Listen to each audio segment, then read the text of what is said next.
اوہ، مطلب آپ کو چوکنا رہنا پڑے گا؟ بالکل، قانون یہ کہتا ہے کہ اگر آپ 20 سال تک اپنی جائیداد سے اتنے غافل رہے ہیں اور دوسرا شخص اسے کھلے عام استعمال کر رہا ہے تو پھر وقت اس کے حق میں کھڑا ہو جائے گا۔ یہ واقعی آنکھیں کھول دینے والی بات ہے۔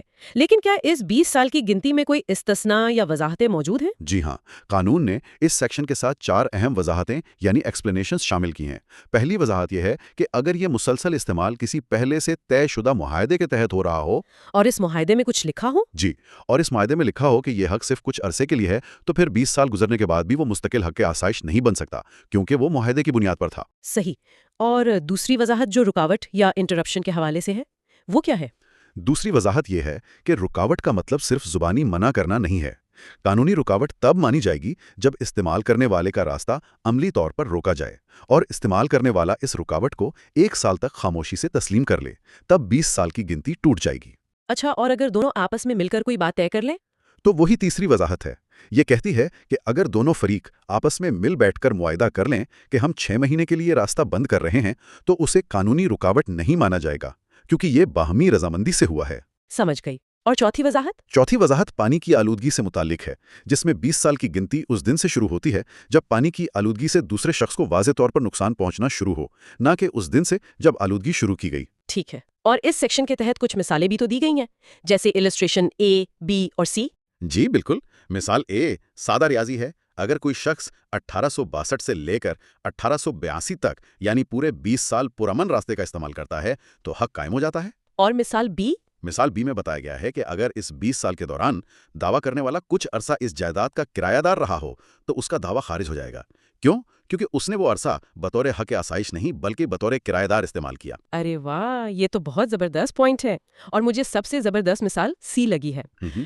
اگر ایک شخص 19 سال اور 11 مہینے تک کسی راستے کو اپنا حق سمجھ کے استعمال کرتا ہے اور پھر ایک دن جا کر اصل مالک سے کہتا ہے، جناب کیا میں کل بھی آپ کا راستہ استعمال کر لوں؟